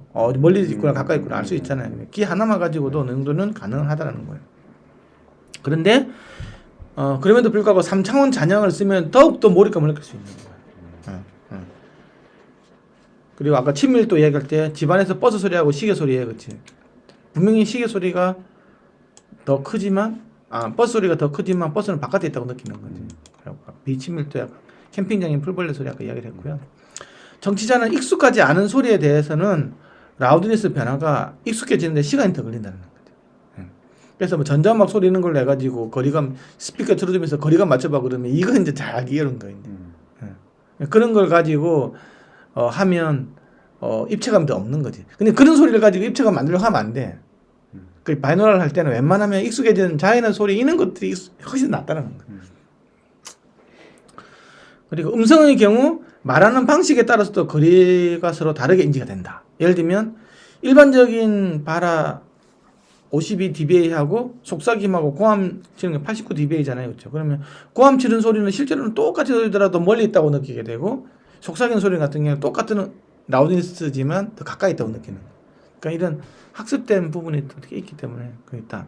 그 다음에 리버브레이션 큐인데요. 이게 잔향도 안 쓰는데 아까 직접음과 다이렉트하고 리버브레이션 때 비율이라고 그랬잖아요. 그렇죠? 이제 임계거리라고 할 거예요. 그 직접음하고 잔향 그 잔향사의 에너지가 같은 지점을 임계거리라 그러고 뭐 잔향거리라고도 그러고 잔향 반경이라 그러는데 이런 것들이 있어요. 혹시 영어로는 뭐라 그래요? 영어로는 리버브레이션 레시오. 리버브레이션 디스턴스. 이거는 크리티컬 디스턴스. 이거는 리버브레이션 레디어스 뭐 리버브레이션 디스턴스 뭐 이런 거 이야기를 하는데 독일어도 이거 뭐 이름이 있던데. 독일은 할가디우스. 예. 그게 이제 뭐 잔향 반경 이런 거잖아요. 이게 자 일반 오디오 믹싱 콘솔로도 직접음과 반사음의 비율을 조절해서 R&D 비율에 따른 거리감 조절이 가능하다. 그렇죠? 이거 해보면 돼야 되고 이런 식으로 해보면 더블링을 시켜야 되겠죠, 그렇죠? 그 R&D 레시오로 거리 인지 예측은 아주 복잡하다. 기본적으로 잔향은 공간감을 청자에게 제공하며 라우드니스 영역에서 거리 인지 영역으로 이동시킨다. 왜냐하면 잔향이 없을 때는 라우드니스만 가지고 이제 거리를 판단하다가 잔향이 들어가는 순간 이거보다는 이제 잔향을 가지고 거리 인지를 더 많이 웨이팅이 이제 라우드니스 영역에서 거리 인지 영역으로 확 바뀐다는 얘기예요. 그래서 그 내가 거리를 인지하고 싶다. 바이노럴 녹음해서 뭐 거리를 하고 싶다 그러면 아까 이야기했지만 기본적으로 맥락을 이해할 수 있는 소음도 막 들어가지고 있잖아요. 얘가 지금 어떤 있는 공간에 있고 예를 들면 뭐 중요한 거는 음원이 많아야 돼요. 한 개만 가지고 하면 별로 안 좋아요. 그건 내가 바이노럴 녹음 진짜 많이 해봤거든요. 그러니까 좀 많은 소리가 나와줘야 돼요. 그래서 내가 저번에 승훈의 집에 녹음할 때도 야, 문 다 열어. 그래야 뭐 짝짝짝 소리도 나고 바람 부는 소리도 나고 달랑달랑 소리도 나고 좀 정신없이 된다는 거지. 그리고 또 잔향음이 많아야 돼요. 왜냐하면 한 개만 들어오는 게 아니고 반사음이 여러 개가 들어와야 되거든 동시에. 그렇죠? 그래서 악기음만 가지고 이렇게 녹음된 걸 가지고 예를 들면 뭐 모노로 픽업된 걸 가지고 HR 테이프 가지고 이렇게 움직이면서 하면 잘 안 돼. 그러니까 최대 많이 동시에 많이 들어가가지고 사람들이 한 개가 아니고 이 한 개에 대한 다양한 반사함들이 복합적으로 느끼게끔 해야 헷가닥 한다는 거지. 한 개가 안 맞으면 다른 거라도 맞으라는 거지. 그 낚시집은 떡밥 주듯이 있잖아요. 많이 뿌려줘야 그 다음에 그 중에서 하나 걸린다는 얘기예요. 그런 것들이 되게 중요해요. 그 다음에 무향실에서도 거리감을 일정 정도 느낄 수 있는 거예요. 반사함은 없지만 음상의 크기는 무향실에서는 작고 자향실은 커진다는 거지. 이거는 뭐 당연한 거고 이게 초기 반사함이 중요한 거죠. 근데 ASW라고 그래가지고 인지된 음원의 크기, 그치? 이거는 양의 상관 계수하고도 관련이 있고 템포럴 인코헤런스 있잖아요. 시간적으로 어떤 아까 있었죠, 그렇죠? 양의 상관 계수 있잖아. 아까 뭐 0인지 1인지 아까 있었잖아요, 그렇죠? 있는 것들에 따라서 이게 소리 크기가 되잖아요. 완전히 페이스 코어런스. 1이다 그러면 소리가 작게 보일 거고 0.5라면 커지다가 0이 돼버리면 두 개 분리돼 버리고 뭐 이런 게 있었잖아요. 이제 이런 것들이 ASW라고 그러고 콘솔 설계할 때는 두 가지가 굉장히 중요해요. ASW하고 LEV라는 게 있어요. ASW는 Append Source Width, 그 다음에 LEV는 Listen Envelopment 이런 거예요. 그게 굉장히 두 개 중요한데 그 ASW 같은 경우는 초기 반사음이 굉장히 중요한 역할을 하는 거고 LEV 같은 경우는 이제 후보 잔향음들이 어떻게 사람을 확 감싸는 효과 있잖아요. 이제 이런 것들이 있어요. 그게 좋게 하기 위해서 뭐 클라우드도 달고 뭐 측면 반사음에도 달고 뭐 확산하고 그다음에 반사하고 막 뭐 이런 것들이 이제 여러 가지가 동시에 들어가게 되는 거예요. 인헤드 로컬라이제이션 소리가 머리 내려 들어버리는 거지. 이게 제일 나쁜 거거든요. 근데 이게 마이너스 쓰는 이게 많이 생겨요. 그 외제화가 실패된 경우인 거죠. 그러니까 이거는 같은 경우에는 잔향하고 헤드 트래커를 가지고 음성 외제를 완화시킬 수가 있어요. 헤드 트래커가 되게 중요하다는 거지. 그리고 잔향이 있으면 왜 거리감이 느껴지니까 빼내줘야 될 거잖아. 강제적으로 꺼내줘야 될 거잖아. 그러면 거리감을 빼내야 되는 거예요. 그래서 잔향 없이 있잖아. 예를 들면 무향실에서 뭐 똑똑똑똑 이렇게 하면 요 안에 들어갈 확률이 굉장히 높다는 거예요. 아무 잔향도 없고 이렇게 돼버리면. 그리고 헤드 트래커라도 있으면 적어도 앞뒤에 깔리는 거 없으면 이렇게 돌아가는 게 있다가 그러니까 실제로 요렇게 돌아가야 되잖아요. 근데 헤드 트래커가 없으면 요렇게 이렇게 돌아가서 이렇게 앞으로 안 오니까. 근데 이게 사람들이 왜 헷가닥하냐 바이노럴 들으면 생년은 뒤로 가는 소리를 우리 경험을 잘 못하잖아요. 그게 제일 어려운 거였잖아. 우리 5.1 들을 때라도 집에 들으면 다 사운드바에서 앞에 있는 거 뒤로 잘 안 갔잖아. 근데 갑자기 소리 확 뒤로 가는 거야. 그러면 우와 엄청 좋은 거구나 이거. 소리 뒤로도 가네. 그런데 앞으로는 안 간다는 걸 몰라. 맞아요. 네. 우리는 앞으로는 당연히 갔기 때문에 뒤에까지 가면 앞에도 갈 거라고 생각하는데 실은 앞에 안 가고 있던 걸 나중에 알게 되는 순간 실망이 이만저만이 아니에요. 그래서 이게 음악으로서 성공이 되게 어려운 비즈니스인 거예요. 음악에는. 근데 지금 어쨌든 지금 돌베 들면서 한다며. 이게 그 스피커에서는 문제가 없죠. 앞에 스피커가 있으니까 다 무조건 나온다고 전면에 HL 테이프가 있으니까. 근데 이게 헤드폰으로 가는 순간 굉장히 어려워져. 그래서 아까 제가 디소닉 같은 저런 회사가 어쨌든 앞에 음성을 정의하기 위해서 막 엔진 없으니까 바이너럴 랜드가 그게 안 되기 때문에 그걸 만들어 보자 무모하게 도전을 했던 거죠.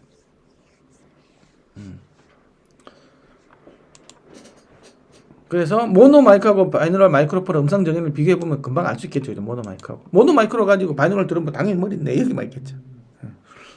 그러니까 인간과 이렇게 좀 더 유사해질수록 있잖아요. 거리감 제어도 잘 되고 음성 외지화도 더 잘 되는 거예요. 근데 그렇게 하려면 개인 HR 테이프도 있어야 되고 머리 움직임도 있잖아요. 다 헤더 트랙이 있어야 되겠죠, 그렇죠? 그 잔향 이런 것들이 다 포함돼야 되는데 이 잔향도 자기 머리에 관련된 잔향에서도 좋은 건데 아니면 내 잔향이 아니더라면 덤 헤더 있잖아요. 예를 들면 KU100으로 이런 걸 만들어진 바이노럴 잔향이 있어야 되는 거예요.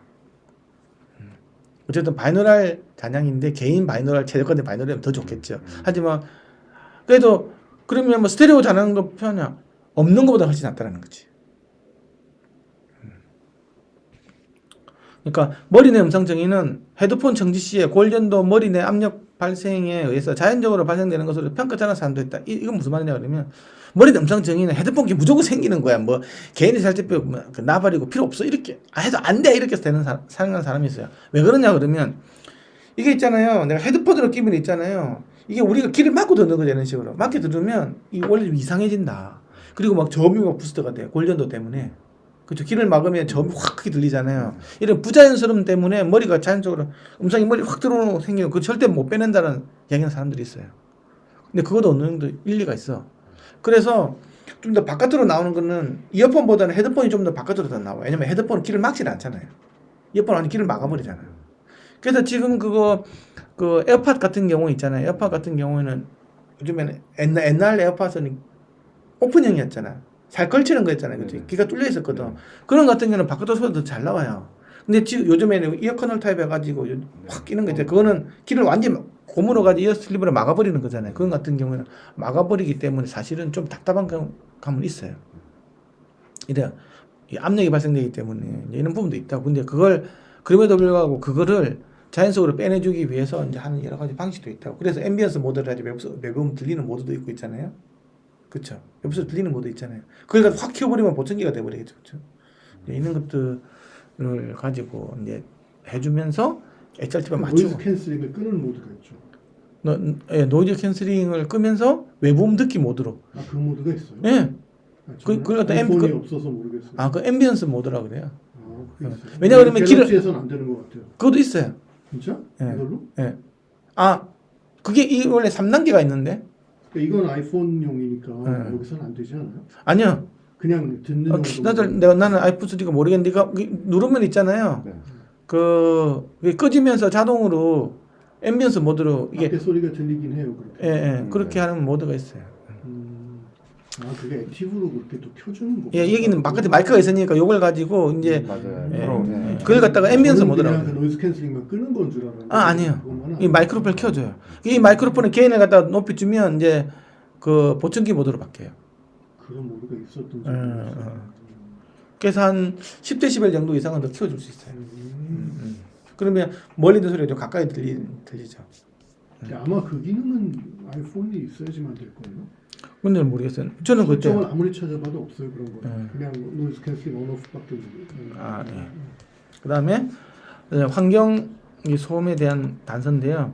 주변 소음 특징이 거리감과 소리 환경에 정의하는 데 도움을 준다. 그러니까 아까 소음이 필요하다 그랬죠. 그렇죠? 그리고 공간과 시간 패턴이 그림자와 음상의 확장에 영향을 준다. 그렇죠? 아까 인터럴 크로스 콜레이션 있잖아요. 양의 상관 계수 있잖아요. 이게 몰입감의 지표로서 자주 언급되고 0.7mm 이내에서 시간판 유상도를 보는 거라고. 이게 이제 ICC가 어디에 많이 하냐면 이제 콘솔 설계할 때 많이 써요. 근데 콘솔 설계할 때 딱 가운데 있잖아요. 이게 소리가 제일 안 좋아. 이쪽 소리가 같게 들리거든. 보통 대칭적으로 설계하잖아요. 그래서 맨 가운데 ICC가 안 좋아. 그래서 실제로는 소리가 별로예요. 조금 옆으로 있잖아요. 약간 옆으로 가면 이쪽에 아까 얘 같은 게 1일 거잖아. 1. 얘 가면 이제 0.7, 0.6 이렇게 가는 게 좋다고. 약간 옆으로 듣는 게 소리에서 훨씬 좋다라는 거예요. 그래서 그 베를린 필 그 오케스트라에 하는 그 콘솔 있잖아요. 베를린 필 가보면 위에 크라우드 이렇게 막 달아놓고 하는데 한번 가보셨어요? 아까 거기 오커스트릭에서 제일 먼저 갔던 데가 예. 그게 공연도 많이 갔어요. 그게 그 공연장을 잘못 설계를 했거든. 잘못했어요. 예, 그렇게 해가지고 그 연주하는 사람들끼리 인티머시가 너무 없는 거야. 이게 침을 떠야 되는데 뭐 바이올린 치는 사람 비올라 소리 잘 안 들리고 막 이랬대요. 그래서 이제 그 크레머 교수한테 찾아가가지고 그 음악학회에서는 그 베를린 공대에 있는 크레머 교수, 로타 크레머 교수 계시거든요. 건축음에. 내 이름은 지금 기억 안 나요. 예, 그분이 제일 유명해서 이거 어떻게 하면 되겠냐 하니까 이게 쓰레기 같은 설계하기 때문에 방법이 없기 때문에 천장에다가 났었대요. 처음에 난리가 났는데 그 네. 사람도 어쨌든 유명한 사람이 설계한 거래요. 그래요? 그래가지고 이제 그 크라우드 이렇게 큰 걸 이렇게 매달아 놓으면 이렇게 해서 반사가 될 거잖아요. 초기 반사음이 20ms 이내 막 들어오잖아요. 이렇게 그렇죠? 그러면 이제 잘 들리는 거지. 그래서 이제 어느 정도 해결이 많이 됐다 이런 게 있는데, 근데 우리나라도 이게 소위 말해서 이제 그 크라우드가 두 가지 목적이 있거든요. 한 가지 목적은 거기서 반사시켜서 이제 관객들한테 좀 이렇게 잘 가고자 하는 거. 위로 가서 이런 게 이제 그게 바로 이멀시브 사운드 할 때 하이트 스피커 역할이 그거예요. 위에서 반사돼서 오는 그 느낌을 주는 게 0.1ms, 2ms 뒤에가 여기 있잖아요. 그러면 앞에 이게 무대가 더 커 보여요. 더 명료하게 들린다고. 아까 LA 필 같은 데도 위에 있는 것들은 그 목적이에요. 그러니까 크라우드 같이 쓰는 거라고 그게. 그 목적이 있고, 두 번째는 아까 연주하는 사람들끼리 있잖아요. 인티머시 있잖아요. 앙상블이 돼야 된다고. 잘 들려야 되거든. 그 이제 그 예술에 가보면 이제 무대 주변에 이렇게 막 이렇게 세워놨잖아요. 이렇게 뿌쩍뿌쩍 이렇게 해가지고 난마사 돼가지고 그걸 다 서로 연주하는 사람들이 잘 들리게끔 하는 거거든요. 그거 안 만들어 놓은 데서 연주하기는 너무 오 어려워요. 진짜 어려워요. 그러면 막 이게 안 맞아 얘가. 그리고 나중에 팔 아프대요. 아니 입 아프고 너무 세게 불어요. 그러면 그 이제 지휘자가 이제 입이 막 야씨 뭐하냐 이거 뭐 서로 있잖아요. 음량을 체크를 안 되는 거예요 이게. 그런 것들이 뭐 그런 것들이 있어요. 그는 다음 이성 교수님 더 잘하실 거니까. 저는 다 글로서 배웠겠죠. 자 이제 후부잔향이에요. 후부잔향음인데 이 같은 경우에는 음원을 둘러싼 특정 공간에 인지적인 정보를 주는데 이게 아까 LEV 그래야 리스너 인벨로먼트 있잖아요. 몰입감을 주는데 굉장히 중요해요. 근데 이제 이게서 제일 중요한 부분은 연속적인 음성이라든지 연속적인 음악의 경우에는 초기 10대 11, 20대 11가 감소가 되게 중요해요. 이제 이게 들리는 거거든요. 사회 말해서 똑같은 데가 잔향 시간이 예를 들면 1초짜리야. 그렇죠? 근데 아까 이야기했잖아요. 내가 이게 한 개로 이렇게 쭉 떨어지는 거 있잖아요. 선이 하나로 떨어지는 것들은 하나의 공간일 때는 그렇게 떨어져요. 하나의 공간이고 잔향 시간이 직선으로 내려오는 같은 경우에는 6면이 있잖아요. 그 흡음률이 동일할 때 그렇게 떨어져요. 그런데 한쪽이 큰 유리창에서 뻥 뚫렸다든지, 그렇죠? 또 이게 룸이 있다든지 하면 이게 2번 꺾여 이런 식으로. 어떤 건 3번 꺾이고 막 이래요. 그 잔향 시간을 정확히 알 수가 없어 원래는. 그래서 뭐 20dB 떨어지는 것도 이렇게 되고 이렇게 된다 그러면 10대 11 떨어지는 걸 인상에 보면 시간 줄어드는 거잖아요. 그렇죠? 그런데 실제로 보면 이만큼 가는 거잖아요. 그러면 이게 뭐가 좋냐라는 거지. 그래서 그러면 초기 반성 급격하게 떨어지다가 20대 이렇게 가는 게 좋겠어요? 아니면 천천히 떨어지다가 급격하게 또 똑같은 1초인데 이렇게 떨어지는 경우가 있고 이렇게 해가지고 이렇게 하는 게 있잖아요. 지금 그 이야기를 하는 거예요. 경우에 따라서 다른데 이게 이제 아까 연속적인 음악 같은 경우에는 계속 소리가 나오는 게 때문에 처음이 20대 11 떨어지는 이게 중요한 거 이게. 그러면 이게는 명령이 듣고 싶다고 하면 이렇게 가는 거고 전체적으로는 똑같은 1초인데 그렇죠? 근데 내가 뭐 악기 편성이 크고 작고 따라 약간 다른데 악기 편성이 되게 많아. 그러면 내가 좀 이게 악기가 좀 이렇게 천천히 연주할 때는 이게 공간감이 확 있다가 빨리빨리 연주할 때는 명령이 들리게 되는 막 살라가 되면 안 되잖아요. 초반에 크게 그럼 리버브이 안 들리는 게 예, 좋다나. 착 이렇게 가다가 이렇게 가는 이제 그런 것들 악기 수가 너무 적어. 그래서 초반에도 약간 해가지고 이미지가 좀 크게 해주고 싶어. 그게 스피커에서도 똑같이 나와요. 스피커가 뭐냐 그러면 디렉티비티가 넓은 스피커가 좁은 스피커가 있어요. 그러면 내가 디렉티비티가 넓은 스피커 같은 경우에는 클래식 음악 들으면 꽝이야. 왜냐 그러면 악기들이 다 살라드가 돼버리는 거지. 이게 지향각이 너무 넓으니까. 예? 근데 소편성 악기 재즈나 이런 거 들을 때는 엄청 또 좋아요. 소편성 같은 경우는 너무 뚱뚱 비어 있잖아요. 거기 다 채워지는 거 이게 커지니까 공이 커지니까. 그래서 그게 그 지향 특성에 따라서 스피커 지향 특성에 따라서 자기가 듣기 좋은 악기 음악 장르가 정해지는 거예요. 팝 음악 이런 것들은 악기를 많이 사용을 안 하잖아요. 그렇죠? 그런 것 같은 경우 지향성이 넓은 게 엄청 유리해요. 근데 뭐 심포니 오케스트라 뭐 이런 거 있잖아요. 그런 것들은 악기가 뭐 100개 막 이렇게 되는 녹음한 거 있잖아요. 그거는 이제 각각의 악기 한 소리 다 들려야 될 거잖아요. 그때는 이제 일이 커져가지고 막 살라드가 뒤범벅이 되기 때문에 별로 안 좋아. 선생님 말씀하시는 거랑 조금 다른 주제이긴 한데 네. 저희 팝 음악 녹음하는 사람들은 믹싱할 때 뭐 보컬 이런 데 공간감은 좀 꽤 주고 싶은데 그 공간감 많이 주면 얘가 소리가 뒤로 가는 기분이 강해지니까 요즘은 인공적으로 앞에 딜레이를 한 다음에 리버브를 주거든요. 그게 그러니까 일반적인 얼리 리플렉션보다 더 많이. 아 그래요? 그러면 이제 예를 들어서 소리를 내면 이렇게 나오는 거예요. 그러면 일단 소리가 날 땐 앞에 확 있잖아요. 그리고 나서 이펙트가 그게 아까 요거랑 비슷한 거예요. 그러니까 지금 저거 보니까 똑같은 거예요. 이게 그런 거예요. 어, 그게 이 원리예요 지금. 지금 이것도 지금 레이트 리버브레이션 후부 잔향이 있는 거라는 거죠. 여기 뒤에 이게 있지만 요 앞에 값 서로 다르게 느껴진다. 저희가 늘 쓰는 기술이 이거랑 연결이 예. 그래서 콘서트 홀 음향 연구는 명료도하고 온화감과 같은 주관적 선호도에 영향을 미치는 물리적인 요소의 잔향 시간이 큰 영향을 미치는데 아까 서로 다른 형상의 공간이 연결된 복도나 현관홀 같이 공간들이 서로 사근사근하는 경우에는 잔향 시간이 여러 개의 기울기를 가진다. 아까 이야기했잖아요. 이런 게 있다고. 야외와 같은 원거리 음원의 경우 공기 흡음이라든지 환경 조건, 파면이 힘, 바람 불면 희겠죠, 그렇죠? 등으로 음원이 변경되지만 심리 영향적인 관점에서 이러한 단서는 라우드네도 친밀도 잔향에 비해서 매우 미약하다. 그러니까 우리가 거리를 줄 때는 뭐 1번은 라우드니스, 두 번째는 친밀도, 아니면 아까 잔향, RD 레시오 이런 것들이 굉장히 중요한 역할을 했다는 그 이야기예요. 결론이 뭐냐? 인간의 음향 몰입감은 인간과 음향 간의 아주 복잡한 상호작용에 영향을 받는다. 아주 복잡하다. 시작은 청각 시스템이지만 끝은 항상 인지의 분야로 이게 개결될 수밖에 없다. 심리의 음향과 음향 단서를 함께 이해해야 되고 이를 신호 처리를 통해서 구현해야 되는 거예요. 이제 그게 이제 굉장히 어려운 거예요. 근데 지금 이게 우리가 이게 안 되는 거 아닙니까? 이런 사람들은 나는 되게 싫어해. 그러니까 우리가 안 된 게 너무 많으니까 당연히 안 되는 거지. 나는 헤드폰 쓰면 무조건 안 돼. 막 거기서 하나씩 그걸 풀 수 있거든요. 근데 그걸 잘 안 한다는 거지. 근데 기술이 계속 발전하잖아요. 지금 헤더 트래커도 넣고, 그렇죠. 그다음에 뭐 아까 뭐 개인 최적화하는 방법도 있고, 막 이런 것들 조금씩 이렇게 해 나가면 뭐 완벽은 안 되겠지. 하지만 조금씩 계속 좋아지고 있는 그런 상황인 거예요.